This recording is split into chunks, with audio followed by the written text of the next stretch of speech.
So,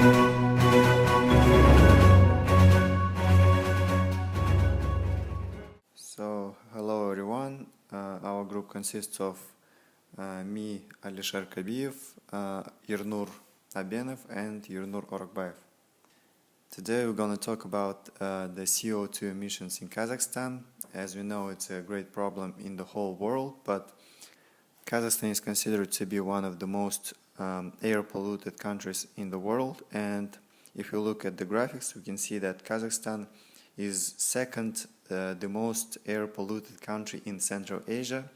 And in this graphic we can see that in 15 years only the Uzbekistan could have lowered their emission of CO2, while Tajikistan and Kyrgyzstan are considered to be one of the lowest emitters of carbon dioxide emissions. So we see that air pollution is the big problem in Kazakhstan, which has to be conquered, and Kazakhstan has some plans about future development of air pollution resistant programs.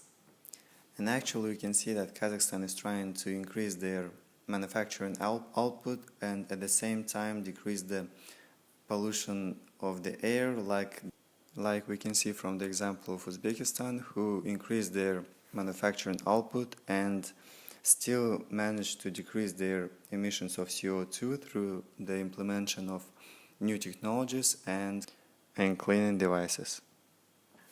But why Kazakhstan and the whole world should care about the CO2 emissions? At first, we have to see how CO2 gases affect our lives and how they change the climate.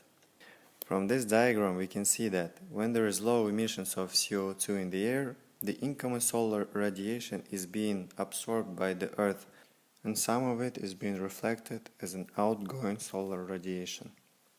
However, when there is high percent of CO2 emissions in the atmosphere, the CO2 molecules in the air reflect back the outgoing solar radiation, thus heating up the surface of the Earth. From this process, the whole temperature of the atmosphere increases, and this is called the greenhouse effect.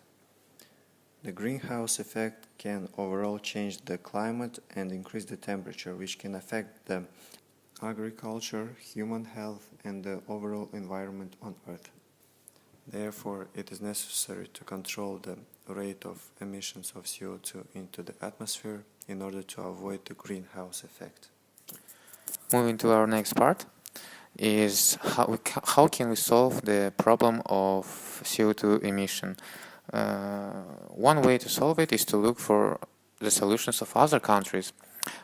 What the other countries did there are so many ways that they fight CO2 emissions. One of the popular ways of decreasing the CO2 emissions is moving to the production of renewable energy, because as we know, the production of energy from the fossil fuels, for example from oil, from coal and so on, produces a lot of CO2 emissions. Renewable energy is now a very popular topic, and one good example of countries that promotes usage of renewable energy is Canada.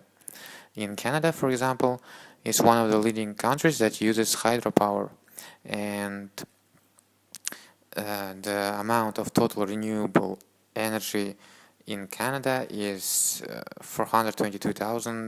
more than 422,000 gigawatt per hour.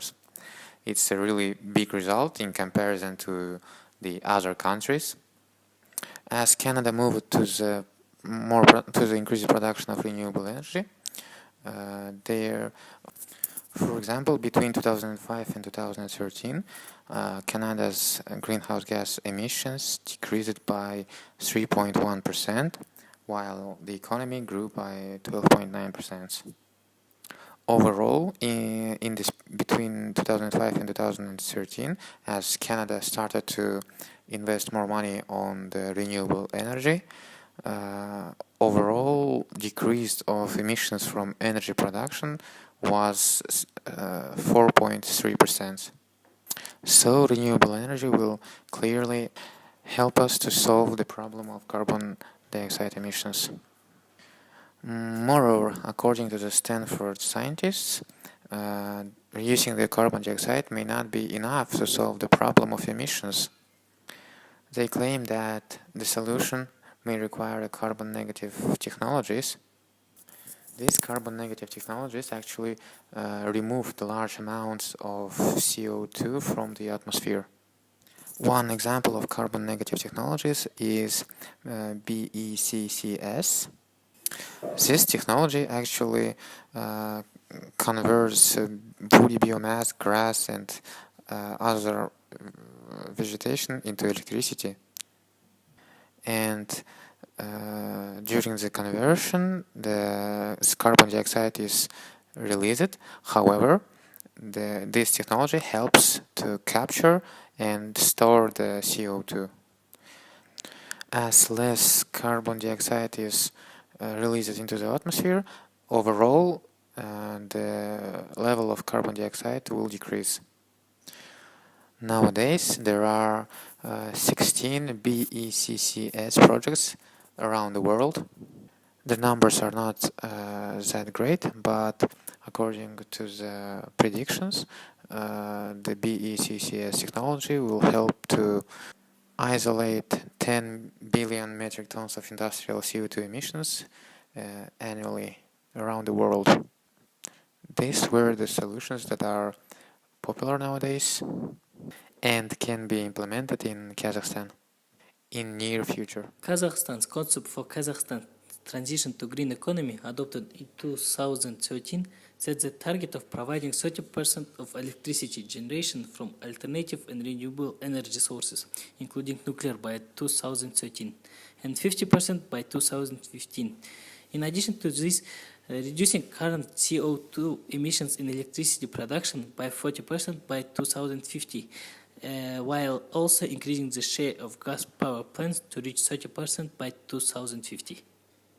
Besides efforts to transform its energy mix, Kazakhstan recognizes the need for energy efficiency and includes targets in the green economy concept to decrease the energy intensity of GDP by 25% by 2020 and 50% by 2050 compared to a 2008 baseline.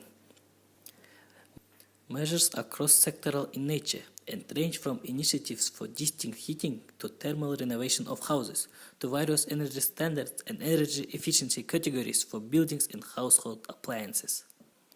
Moreover, the government estimates that the transition to green economy will be accompanied by substantial economic and societal benefits. Gross domestic product is expected to grow by 3%. More than 500,000 jobs will be created, new industries will be developed, and living standards will be improved. The costs are valued at $3 or $4 billion, or about 1% of the GDP per year. Along with the action plan for the development of alternative and renewable energy for 2013-2020, adopted in 2013 to generate 31 renewable energy projects with a combined capacity of 1,040 MW, in November 2016, the government has announced target indicators for the development of the renewable energy sector.